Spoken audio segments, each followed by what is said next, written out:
지금 어지럽다고 그냥 누워만 계시면 안 됩니다. 아침에 일어나려는데 갑자기 천장이 빙빙 도는 것 같고 잠깐 벽을 짚고 서 있으면 괜찮아지니까 그냥 나이 탓이려니 넘기시는 분들 정말 많습니다. 그런데 제가 30년 넘게 뇌혈관 변화를 연구해 오면서 가장 안타까웠던 경우가 바로 이겁니다. 좀 쉬면 괜찮아질 줄 알았다고 하시는 분들이요. 사실 어지럼증만큼 혼란스러운 증상도 없습니다. 어떤 분은 잠깐 빙글 돌다가 금방 괜찮아지는데 또 어떤 분은 똑같이 어지럽다가도 나중에 큰 문제로 이어지기도 하거든요. 증상만 봐서는 구분이 안 되는 경우가 많아요. 그러니까 괜히 겁먹는 건 아닌지, 건강센터 가기엔 애매한 건 아닌지 혼자 고민하시다가 시간을 보내는 경우가 정말 많습니다. 그런데 정말 위험한 어지럼증은 오히려 너무 심하지 않아서 사람들이 그냥 넘겨버리는 경우가 많다는 게 문제입니다. 쓰러질 것처럼 심하게 어지러우면 오히려 바로 도움을 요청하시는데 살짝만 어지럽고 금방 나아지면 그냥 참고 넘기시거든요. 이게 가장 위험합니다. 저는 이서연이라고 합니다. 지난 30년간 줄곧 뇌혈관 변화와 균형 감각 문제를 연구해왔고 수많은 어르신들을 만나면서 어지럼증이 어떻게 진행되는지 직접 지켜봤습니다. 그래서 오늘은 기다려도 되는 어지럼증과 지금 당장 움직여야 하는 어지럼증을 딱 구분해서 말씀드리려고 합니다. 요즘 갑자기 어지러운 날이 늘었다면, 아침에 일어날 때마다 불안하시다면 이 내용 꼭 끝까지 들어보셔야 합니다. 혹시 비슷한 경험 있으신 분 계신가요? 댓글로 나눠주시면 함께 이야기 나눠보겠습니다. 며칠 전에 제 지인의 어머님 이야기를 들었습니다.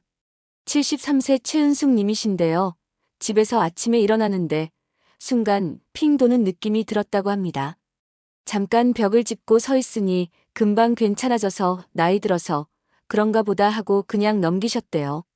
그런데 그날 저녁 갑자기 말이 조금씩 어눌해지기 시작했습니다. 처음엔 본인도 몰랐는데 가족들이 이상하다고 느꼈대요. 그리고 저녁 식사 후에 화장실 가려고 일어났는데 걸을 때 자꾸 한쪽으로 쏠리는 느낌이 들었다고 합니다. 그제서야 가족들이 깜짝 놀라서 응급센터로 모셨죠. 다행히 빨리 대처해서 큰 문제는 없었지만 아침에 그 어지럼증을 그냥 넘기지 않았더라면 훨씬 더 안전했을 겁니다. 바로 이게 즉시 대응해야 하는 어지럼증이었던 거죠. 반대로 이런 경우도 있습니다. 68세 김영우님은 머리를 오른쪽으로 돌릴 때만 잠깐 빙빙 도는 느낌이 들었습니다. 가만히 있으면 완전히 멀쩡했고 특정 자세에서만 짧게 나타났어요. 처음엔 무섭다고 하셨는데 알고 보니 귀 안쪽 문제였고 천천히 자세를 바꾸는 작은 습관만으로도 증상이 훨씬 편해졌습니다. 이건 기다려도 되는 어지럼증이었던 겁니다. 증상이 특정 자세에서만 잠깐 나타나고 다른 증상이 전혀 없었거든요. 이처럼 어지럼증은 원인에 따라 전혀 다른 결과를 가져옵니다. 같은 어지럼증이라도 어떤 건 생활 속 작은 관리로 충분하고 어떤 건 지체하면 정말 위험해질 수 있거든요. 저는 이런 차이를 구분하는 방법을 30년간 연구하면서 정리해 왔는데요. 오늘 이 영상에서 그 핵심을 전부 말씀드릴 겁니다. 그런데 중간에 영상을 끄시면 정작 중요한 위험 신호를 놓치실 수 있어요. 특히 마지막 부분에 나올 실천법이 없으면 앞에서 들으신 내용도 소용이 없거든요. 그리고 혹시 아직 구독 버튼 안 누르셨다면 지금 한번 눌러주세요. 그럼 이제부터 어지럼증이 왜 생기는지, 어떤 어지럼증이 위험한 신호인지 하나씩 차근차근 짚어보겠습니다. 먼저 가장 흔하게 나타나는 원인부터 말씀드릴게요. 고개를 숙이거나 돌아 눕는 순간 빙빙 도는 느낌이 나는 경우입니다. 이건 바로 귀 안쪽에서 오는 어지럼증인데요. 정확히는 귀 속 평형기관에 있는 작은 돌가루 같은 물질이 제자리를 벗어나면서 생기는 겁니다. 국내 이비신경 전문 연구팀이 발표한 자료를 보면 어지럼증 환자 중에서 가장 높은 비율을 차지하는 게 바로 이 유형이라고 합니다. 특히 50대 이후 여성분들에게 많이 나타나고요. 제가 만났던 69세 김정우 님도 이런 경우였는데 아침에 일어날 때마다 잠깐씩 어지러웠다고 하더라고요. 이분은 처음엔 뇌에 문제가 생긴 건 아닐까 걱정하셨는데 알고 보니 특정 자세에서만 나타나는 전형적인 귀 문제였습니다. 이럴 땐 천천히 자세를 바꾸는 게 중요합니다. 갑자기 벌떡 일어나지 마시고요. 일어나기 전에 침대 가장자리에 앉아서 잠깐 숨을 고르는 습관을 들이시면 훨씬 도움이 됩니다. 그리고 자주 유발되는 자세가 있다면 그걸 꼭 기억해 두세요. 오른쪽으로 돌아 누울 때만 그런지, 고개를 위로 들 때만 그런지 파악하는 게 나중에 관리하는 데 큰 도움이 됩니다. 한 가지 안심하셔도 되는 건 이 유형은 증상이 심해 보여도 대부분 회복이 빠르다는 겁니다. 혹시 지금 특정 자세에서만 어지러우신가요? 두 번째로 말씀드릴 건 전정신경 기능이 떨어져서 생기는 어지럼증입니다. 이건 조금 다릅니다. 가만히 있어도 빙빙 도는 느낌이 며칠씩 지속되거든요. 앞서 말씀드린 귀 문제는 특정 자세에서 잠깐 나타났다 사라지는데 이건 계속 어지럽다는 게 큰 차이입니다. 자세를 바꿔도 소용이 없고요. 해외 신경연구학회에서 보고한 연구를 보면 감기나 바이러스 감염 후에 이런 증상이 나타나는 사례가 상당히 많다고 합니다. 귀로 가는 신경에 염증이 생기면서 균형 감각을 담당하는 기능이 일시적으로 약해지는 거죠. 72세 이순자님도 이런 경우였는데 며칠간 누워 있어야 할 정도로 힘들어 하셨습니다. 고개만 조금 움직여도 세상이 빙글빙글 도는 것 같고 속도 메스껍고 정말 괴로웠다고 하시더라고요. 이럴 땐 초기엔 무리하지 마시고 안정을 취하는 게 중요합니다. 그러다가 조금씩 나아지면 점진적으로 움직임을 늘리는 게 좋아요. 여기서 주의할 점이 하나 있는데요. 어지럼 약을 너무 오래 먹으면 오히려 회복이 늦어질 수 있습니다.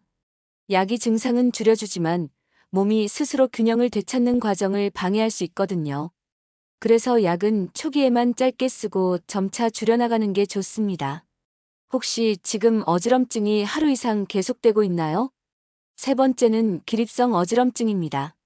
이건 많은 분들이 경험하시는데요. 앉았다 일어날 때 순간 핑 도는 느낌이 나는 겁니다. 눈앞이 캄캄해지면서 잠깐 정신이 아득해지는 것 같다가 금방 괜찮아지죠.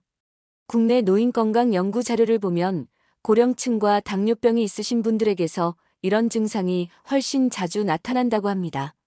혈압 조절 능력이 떨어지면서 갑자기 일어날 때 뇌로 가는 혈액이 일시적으로 부족해지는 거거든요. 75세 박영수 님도 매일 아침 일어날 때마다 이런 증상을 겪으셨는데요. 처음엔 그냥 나이 들어서 그러려니 하셨대요. 그런데 이걸 계속 참으시다가 어느 날 화장실에서 쓰러지신 적이 있습니다. 다행히 크게 다치진 않으셨지만 정말 위험한 순간이었죠. 일어날 때는 반드시 단계적으로 움직이셔야 합니다. 누워 계시다가 바로 벌떡 일어나지 마시고요. 먼저 침대에 걸터 앉아서 10초 정도 기다렸다가 천천히 일어나세요. 아침에 일어날 때 특히 조심하셔야 하는데 밤사이 오랫동안 누워 계셨기 때문에 혈압 변화가 더 크거든요. 참으려다 쓰러지면 어지럼증보다 넘어지면서 다치는 게 훨씬 더 위험합니다. 머리를 부딪히거나 골절될 수도 있으니까요. 혹시 일어날 때만 어지러우신가요? 네 번째는 많은 분들이 잘 모르시는 심리적 원인의 어지럼증입니다.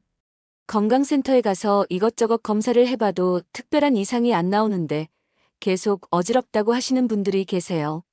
주변에서는 멀쩡한데 왜 그러냐고 하고 본인은 정말 어지러운데 원인을 모르니까 더 불안해지시죠. 국내 신경정신 전문 연구팀 자료를 보면 중장년층 어지럼증 환자 중에서 이런 경우가 생각보다 적지 않다고 합니다. 불안하거나 스트레스가 심할 때 실제로 어지럼증이 나타날 수 있거든요. 67세 최미영 님도 이런 케이스였는데 계속 붕 떠 있는 느낌, 중심을 잡을 수 없는 느낌을 호소하셨습니다. 그런데 신기한 건 이분이 좋아하는 손자들이 놀러 오거나 친구들과 수다 떨 때는 증상이 거의 없었다는 겁니다. 혼자 있거나 조용히 생각할 시간이 생기면 다시 어지러워지고요. 이런 경우엔 검사 결과가 정상이라는 것만으로도 많이 안심하시게 됩니다. 꾀병이 아닙니다. 정말로 느끼시는 증상이고 다만 원인이 신체가 아닌 심리적인 데 있는 거죠. 그런데 여기서 중요한 게 있습니다. 검사 결과가 정상이라고 해서 무조건 안심하시면 안 됩니다. 검사로 다 잡히는 건 아니거든요. 특히 뇌혈관 문제 초기에는 검사에서 안 나오는 경우도 있어요. 그래서 검사가 정상이어도 증상이 계속되거나 새로운 증상이 더해지면 다시 확인받으셔야 합니다. 혹시 검사 결과가 정상인데도 계속 불안하신가요? 다섯 번째는 약 때문에 생기는 어지럼증입니다. 이건 정말 많은 분들이 간과하시는 부분인데요. 먹고 계신 약이 어지럼증을 유발할 수 있습니다. 특히 혈압약, 수면제, 항우울제, 일부 소화제 같은 약들이 그렇습니다. 국내 약학 연구진이 조사한 바에 따르면 65세 이상 어르신들이 평균 5가지 이상의 약을 복용하고 계시는데 이 약들이 서로 상호작용하면서 어지럼증이 나타날 수 있다고 합니다. 70세 한정숙님은 불면증 때문에 수면제를 드시기 시작한 후로 아침마다 어지럽다고 하셨어요. 약을 먹고 나서 어지럼증이 시작됐다면 꼭 처방해준 곳에 상담하셔야 합니다. 절대로 임의로 약을 끊거나 줄이시면 안 되고요. 전문가와 상의해서 용량을 조절하거나 다른 약으로 바꾸는 방법을 찾아야 합니다. 특히 여러 곳에서 약을 받아 드시는 분들은 서로 약 목록을 공유하는 게 중요합니다. 혹시 새로 약을 시작한 후로 어지러워지지 않으셨나요? 마지막으로 가장 조심해야 하는 뇌혈관 문제로 인한 어지럼증입니다. 이건 앞에서 말씀드린 것들과는 완전히 다릅니다. 갑자기 시작되고 오래 지속되고 다른 증상이 함께 나타나는 경우가 많습니다. 국내 뇌신경연구센터 연구 결과를 보면 뇌혈관에 문제가 생겼을 때 단독으로 어지럼증만 나타나는 경우도 적지 않다고 합니다. 그래서 더 위험한 거죠. 두통이나 마비 같은 뚜렷한 증상이 있으면 바로 알아차리는데 어지럼증만 있으면 대수롭지 않게 넘기기 쉽거든요. 74세 정성호 님이 바로 그런 경우였습니다. 아침에 갑자기 어지럽기 시작했는데 참을 만했대요. 그런데 몇 시간 지나도 계속되고 걸을 때 자꾸 한쪽으로 쏠리는 느낌이 들었습니다. 말할 때도 평소보다 약간 어눌해졌고요. 그제서야 가족들이 이상하다고 느껴서 응급센터로 갔는데 다행히 빨리 대처해서 큰 문제 없이 넘어가셨습니다. 여기서 정말 중요한 건 어지럼증이 갑자기 시작됐고 한 번도 경험해보지 못한 종류라면 절대 기다리면 안 된다는 겁니다. 이건 정말 꼭 기억하셔야 합니다. 특히 말이 어눌해지거나 한쪽 팔다리에 힘이 없거나 걸을 때 균형을 잡기 힘들거나 시야가 흐릿해지는 증상이 함께 있다면 이건 절대 넘기시면 안 되는 위험 신호입니다. 말이 꼬이거나 발음이 새는 것, 걸을 때 한쪽으로 쏠리거나 비틀거리는 것, 한쪽 눈이 갑자기 잘 안 보이는 것, 이런 증상이 하나라도 있으면 지체하지 말고 즉시 도움을 요청해야 합니다. 1분 1초가 중요한 상황일 수 있거든요. 잠깐 좋아졌다고 안심하시면 절대 안 됩니다. 뇌혈관 문제는 증상이 왔다 갔다 할 수 있거든요. 처음엔 잠깐 어지럽다가 나아지고 또 잠깐 어지럽다가 나아지고 이런 식으로 반복되다가 결국 큰 문제로 이어지는 경우가 많습니다. 그러니까 한 번이라도 이상한 어지럼증이 있었다면 꼭 확인받으셔야 해요. 혹시 지금 어지럼증과 함께 말이나 균형에 조금이라도 이상이 있으신가요? 이렇게 어지럼증의 6가지 주요 원인을 살펴봤습니다. 이제 이런 어지럼증을 줄이기 위해 생활 속에서 무엇을 해야 하는지, 어떤 습관이 도움이 되는지 구체적으로 정리해 보겠습니다. 어지럼증을 예방하고 관리하는 데 가장 기본이 되는 건 혈압과 혈당 관리입니다. 이 두 가지가 안정적이지 않으면 어지럼증이 반복될 수밖에 없거든요. 혈압이 너무 낮아도 문제고 너무 높아도 문제입니다. 특히 아침에 일어날 때 혈압이 급격히 변하면 어지럼증이 생기기 쉽습니다. 혈당도 마찬가지입니다. 식사를 거르거나 불규칙하게 먹으면 혈당이 뚝 떨어지면서 어지러워질 수 있어요. 그런데 많은 분들이 약만 먹으면 된다고 생각하시는데 약을 임의로 줄이거나 늘리시면 절대 안 됩니다. 어제 혈압이 좀 높았다고 오늘 약을 2알 드신다거나 오늘은 괜찮은 것 같다고 약을 안 드신다거나 하시면 오히려 혈압이 들쑥날쑥해져서 위험합니다. 정해진 시간에 규칙적으로 약을 드시고 매일 같은 시간에 혈압을 재는 습관을 들이세요. 아침에 일어나서 화장실 다녀오시고 5분 정도 안정을 취한 후에 재는 게 가장 정확합니다. 혹시 혈압 수치 최근에 확인하셨나요? 한 달에 한 번은 꼭 기록을 남겨두시는 게 좋습니다. 두 번째로 중요한 건 수분 섭취입니다. 나이가 들면 목마름을 잘 못 느끼게 되는데 몸에 수분이 부족하면 혈액순환이 제대로 안 되면서 어지럼증이 생깁니다. 특히 여름철이나 땀을 많이 흘렸을 때, 설사를 하거나 소변이 잦을 때는 더 신경 써야 하고요. 하루에 물 6잔 정도는 드시는 게 좋은데 한 번에 많이 마시는 것보다 조금씩 자주 마시는 게 훨씬 효과적입니다. 아침에 일어나서 한 잔, 식사 전후로 한 잔씩 이런 식으로 습관을 만드세요. 커피나 녹차는 이뇨작용이 있어서 오히려 수분을 빼앗아갈 수 있으니 너무 많이 드시지 않는 게 좋습니다. 물 대신 국물이나 과일로 수분을 보충하시는 것도 방법입니다. 여름에 수박이나 참외 같은 걸 드시면 수분도 채우고 전해질도 보충되니까 일석이조죠. 혹시 오늘 물 몇 잔이나 드셨는지 기억하세요? 소변 색깔이 진한 노란색이라면 수분이 부족하다는 신호입니다. 세 번째는 수면 리듬 관리입니다. 잠을 제대로 못 자면 다음날 어지럼증이 생기기 쉽습니다. 특히 밤에 자다 깨달을 반복하거나 낮잠을 너무 오래 자거나 자는 시간이 매일 달라지면 몸의 균형 감각이 흐트러집니다. 가능하면 매일 같은 시간에 주무시고 같은 시간에 일어나는 습관을 들이세요. 낮잠은 30분을 넘기지 않는 게 좋습니다. 낮에 너무 오래 주무시면 밤에 잠이 안 오고 그러면 또 다음날 낮에 졸리고 이런 악순환이 반복되거든요. 자기 전에 스마트폰 보시는 분들 많으신데 화면에서 나오는 빛이 수면을 방해할 수 있으니 자기 1시간 전에는 스마트폰을 멀리 하시는 게 좋습니다. 대신 가벼운 스트레칭이나 따뜻한 물로발 마사지를 하시면 훨씬 편안하게 주무실 수 있어요. 요즘 잠은 잘 주무시나요? 네 번째는 적당한 운동입니다. 가벼운 걷기 운동만으로도 균형 감각을 살리는데 큰 도움이 됩니다. 걷기는 온몸의 근육을 골고루 사용하면서 균형을 잡는 연습이 되거든요. 특히 바깥에서 걸으면 눈으로 보는 풍경이 계속 바뀌면서 뇌가 균형을 맞추는 훈련을 하게 됩니다. 하루 30분, 힘들면 10분씩 3번 나눠서라도 꾸준히 걷는 게 중요합니다. 걸을 때는 고개를 들고 먼 곳을 바라보면서 걸으세요. 바닥만 보고 걸으면 자세가 구부정해지고 균형 감각도 떨어집니다. 팔을 자연스럽게 흔들면서 걷는 것도 균형 유지에 도움이 됩니다. 다만 어지러운 날은 무리하지 마세요. 괜찮은 날에 조금씩 시간을 늘려가는 게 안전합니다. 처음엔 집 주변을 한 바퀴 도는 정도로 시작하시고 익숙해지면 거리를 조금씩 늘리세요. 혹시 최근에 걷는 시간이 줄지는 않았나요?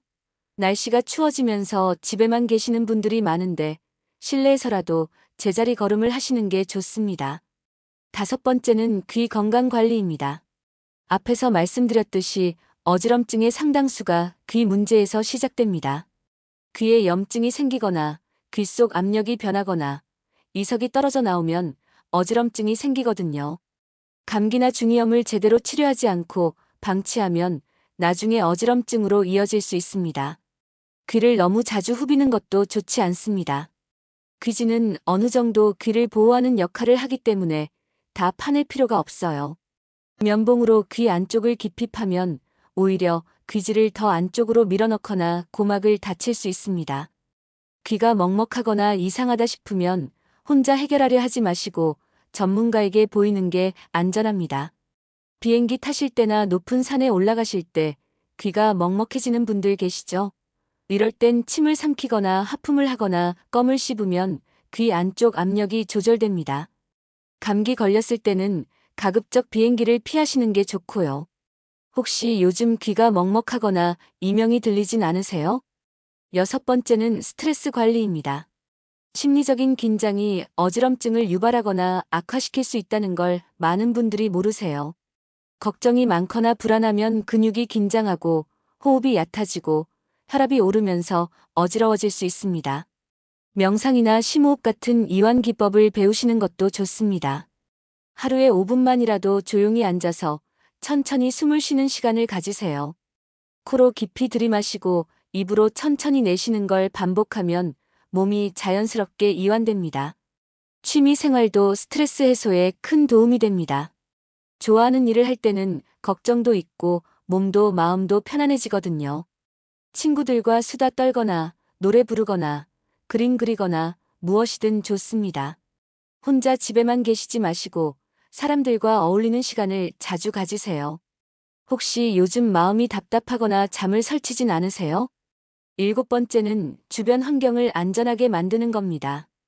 어지럼증이 있을 때 가장 위험한 건 넘어지는 겁니다. 집안에 걸려 넘어질 만한 물건은 없는지, 화장실이나 계단에 손잡이가 있는지 점검하세요. 바닥에 깔린 러그나 전선 같은 것도 치워두시는 게 좋습니다. 특히 화장실은 미끄러우니까 더 조심해야 합니다. 욕조나 샤워실에 미끄럼 방지 매트를 깔고 변기 옆에 손잡이를 설치하시면 훨씬 안전합니다. 밤에 화장실 가실 때를 대비해서 복도에 작은 조명을 켜두시는 것도 좋은 방법입니다. 신발도 중요합니다. 슬리퍼는 편하지만 발이 헛나가기 쉬우니까 뒤가 막힌 신발을 신으시는 게 안전합니다. 집안에서도 바닥이 미끄럽다면 밑창이 고무로 된 실내화를 신으세요. 혹시 집안에 걸려 넘어질 만한 곳은 없는지 한번 둘러보셨나요? 이렇게 7가지 생활 실천법을 말씀드렸습니다. 이제 마지막으로 오늘 내용을 정리하면서 가장 중요한 포인트를 다시 한번 짚어드리겠습니다. 오늘 말씀드린 것처럼 모든 어지럼증이 위험한 건 아닙니다. 귀에서 오는 어지럼증처럼 일상 속 작은 습관만 바꿔도 충분히 나아지는 경우도 많고요. 하지만 기다려도 되는 어지럼증과 지금 당장 움직여야 하는 어지럼증을 구분하지 못하는 것, 그게 가장 위험합니다. 잘못 관리했을 때를 한번 생각해 보세요. 뇌혈관 문제로 오는 어지럼증을 그냥 나이 탓이려니 넘기면 돌이킬 수 없는 상황까지 갈 수 있습니다. 증상이 심하지 않다고 잠깐이면 괜찮아진다고 방치했다가 나중에 후회하시는 분들을 정말 많이 봤습니다. 골든타임을 놓치면 회복하기 어려워지거든요. 반대로 제대로 관리했을 때는 어떨까요? 어지럼증이 생겼을 때 언제, 얼마나, 어떤 상황에서 생겼는지만 잘 기억해 두셔도 원인을 찾는 데 큰 도움이 됩니다. 특정 자세에서만 생기는지, 아침에만 생기는지, 약을 먹고 나서 생기는지, 이런 패턴을 파악하면 훨씬 빨리 해결할 수 있거든요. 혈압과 혈당을 규칙적으로 관리하고, 물을 충분히 마시고, 수면 리듬을 지키고, 꾸준히 걷고, 귀 건강에 신경 쓰고, 스트레스를 줄이고, 주변 환경을 안전하게 만드는 것. 이 7가지만 실천하셔도 어지럼증으로 고생하는 날이 확 줄어듭니다. 오늘 당장 실천할 수 있는 단 하나를 꼽으라면 이겁니다. 어지럼증이 생기면 그냥 넘기지 마시고 언제, 어떻게, 얼마나 어지러웠는지 꼭 메모해 두세요. 스마트폰 메모장이든 수첩이든 상관없습니다. 날짜와 시간, 그때 뭘 하고 있었는지, 어떤 느낌이었는지, 얼마나 지속됐는지 간단하게라도 적어두세요. 이렇게 기록을 남겨두면 나중에 전문가와 상담할 때 정확한 진단을 받는데 엄청난 도움이 됩니다. 본인도 패턴을 파악할 수 있고요. 특정 약을 먹고 나서 어지러워진다든지, 특정 자세에서만 나타난다든지, 이런 걸 알게 되면 관리가 훨씬 쉬워집니다. 오늘 내용이 도움이 되셨다면 여러분은 어지럼증에 대해 어떻게 생각하시는지, 혹시 비슷한 경험이 있으셨는지 댓글로 한 줄 남겨주세요. 여러분의 이야기를 들으면서 더 필요한 내용이 무엇인지 찾아가겠습니다.